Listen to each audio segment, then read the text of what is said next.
Hi guys, welcome back.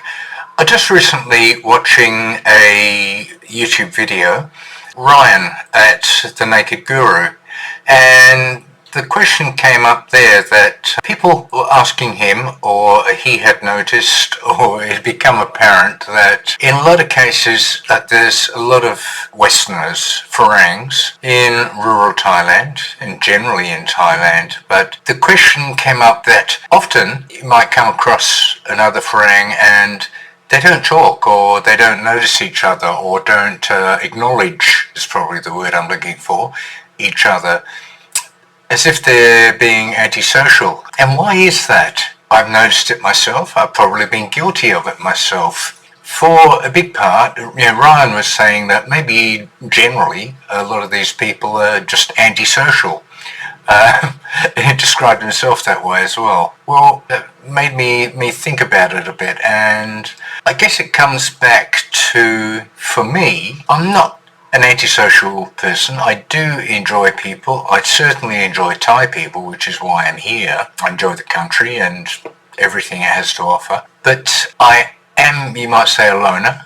I don't often ask for help. I do take chances. I do go out on a limb. That's part of who I am. That's evident in the fact that I'm here in Thailand. You call it an adventure, a risk, gone out on a limb, all of those things. I'm a risk taker. I used to drive fast cars, competition and rallying, and I climbed in the Himalayas, and I did a lot of the things that other people probably would think quite twice about. I always enjoyed participating in things and doing things rather than being a spectator. I like to get involved. It doesn't mean that changed the fact that I'm pretty much a loner also. But I guess this could be true a lot of the people who are here in Thailand. Maybe they came from the same sort of situation, characteristics as I have, and I am here to enjoy Thailand. I am here to integrate with the Thai people as best I can. There are a lot of positive comments and responses and things that come from Westerners and Farangs living here and overseas. But there is also a lot of questioning, a lot of people asking you to justify why. I've never been one to try and justify why I need to do things to other people. It's always been up to me as far as I was concerned. I don't have to justify the way I live. And I think that's true of a lot of people that would be described as being antisocial Westerners here in Thailand. It's not that we're really being antisocial. We're probably a little bit wary of becoming too cliquey, getting involved too much in close-knit circles of Westerners and Farang. We don't want to separate ourselves from the general Thai community, or to be seen as that, or to be seen as standing aside or beyond the culture and the community that we're trying to integrate with. It can be a bit wary.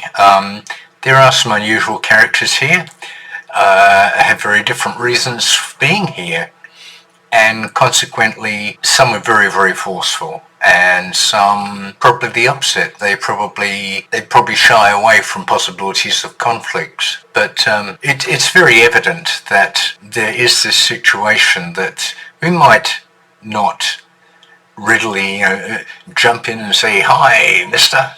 There have been times when I've been going through, a big hardware store, and I'll see somebody who looks interesting or whatever, Westerner, and I'll say, "G'day, Farang," or something like that jokingly, and be quite surprised that you don't get a response at all. It might be a quick flick of the eyes to see where that voice came from, but then they go merrily on their own way. And I think after you do that a few times, then you probably become less and less inclined to do so. And as Ryan suggested, a lot of people came here basically to escape the West and the Western ethos and all of the negative things that they weren't particularly happy or comfortable with. Yeah, for sure, avoid, if that's the word you want to use.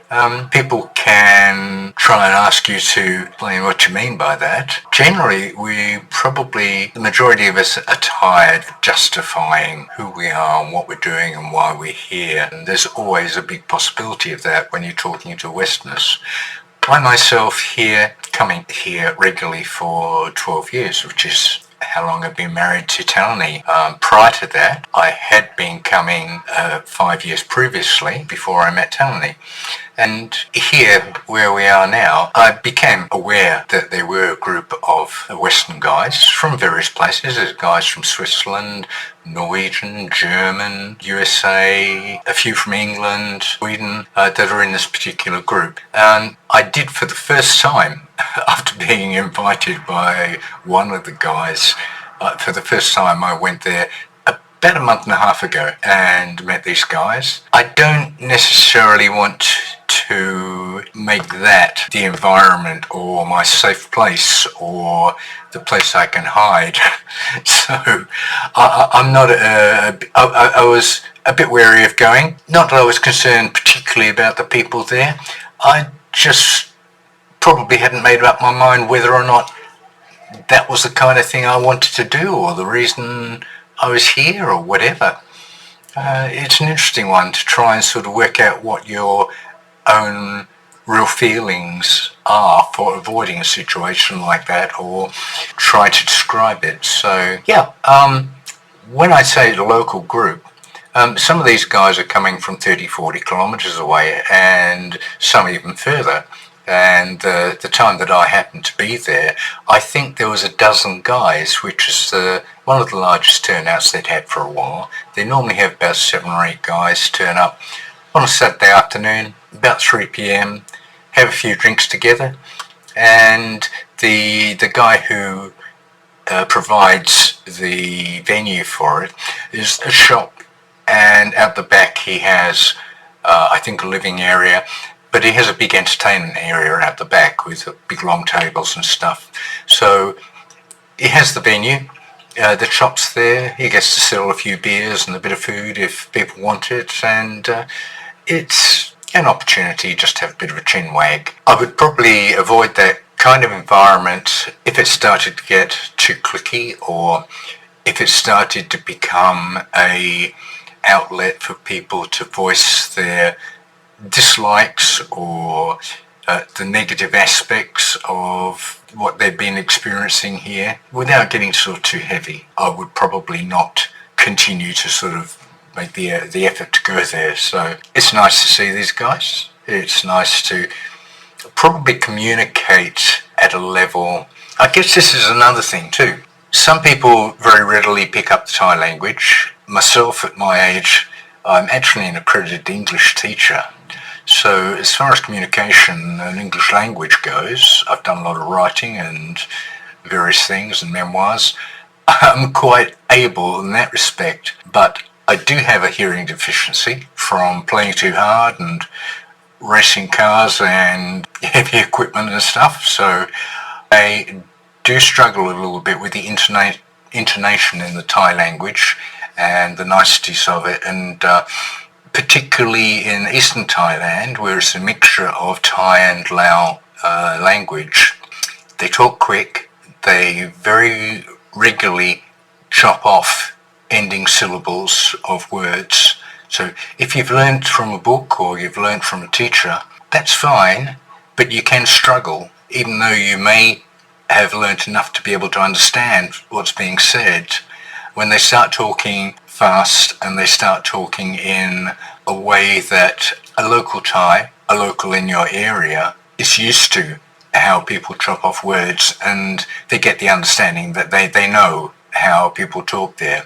But when you're from the outside, picking that up, when the words you're hearing are not the ones you've read in the book or had from your teacher, you can struggle for communication. So I communicate well with Talani, some Thai, a lot of English.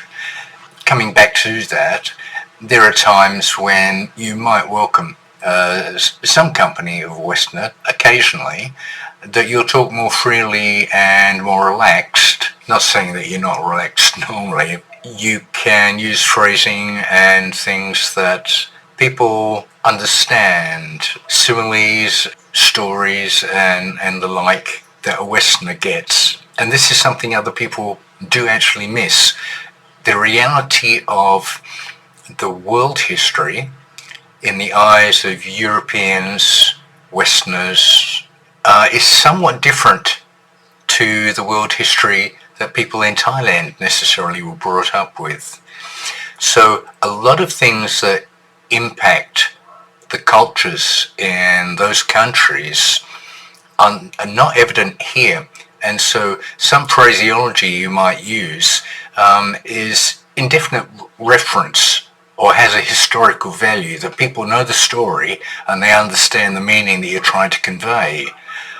Well, for a Thai who doesn't know that story, hasn't had that history, what you're saying doesn't mean anything to them, and you're not communicating freely as you'd like to. So coming back to that question of, Westerners or Farangs sort of ignoring people or being antisocial, I think it's a lot more complicated than being antisocial. There's many of the things I've said to you already about being adventurous type of people and being sort of loners. You might question, how do I get on with Mem? Mem's a bit of a loner too. She's very solid and self-contained, which I have to say a lot of Thai women are. Doesn't like being dependent. And we have friction at times, but we are, over the period we've known each other, we've got into a situation where we understand there's going to be moments of friction, and they happen, and then very shortly after they're forgotten and we move on. We understand that we're both forceful personalities when we're dealing with each other. And so land of smiles, welcoming people, Farangs or Western guys, and probably some women somewhere, that tend not to openly communicate with each other or acknowledge each other in public settings. Well, complicated. Maybe we're just trying to avoid some of the things that we previously had in our previous environment prior to moving to Thailand. Maybe we see those as negative.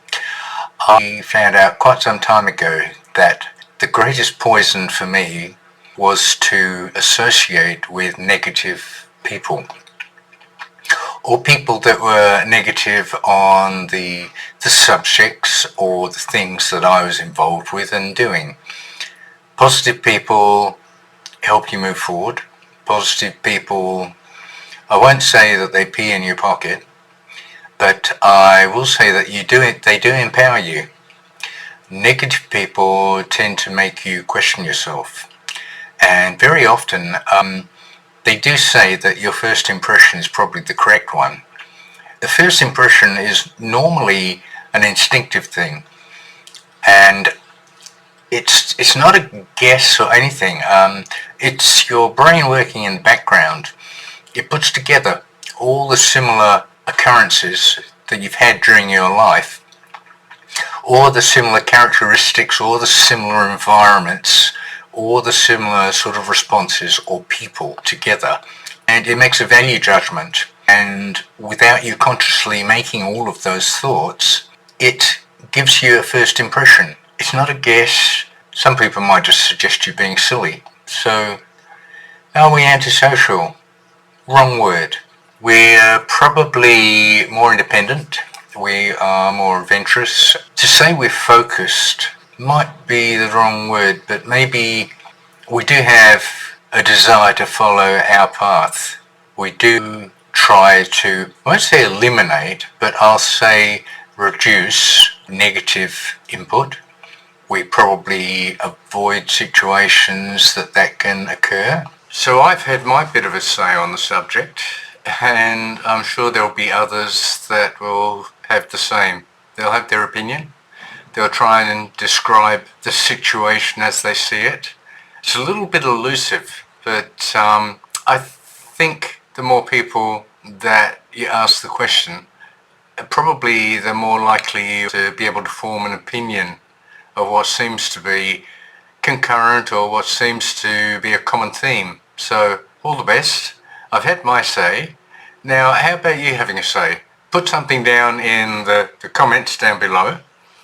By all means, subscribe and give us a like, but let's have a little bit of a further discussion on this. So I'll start it off with a comment. What's your opinion on this subject? Thanks, guys. Catch you later. Bye.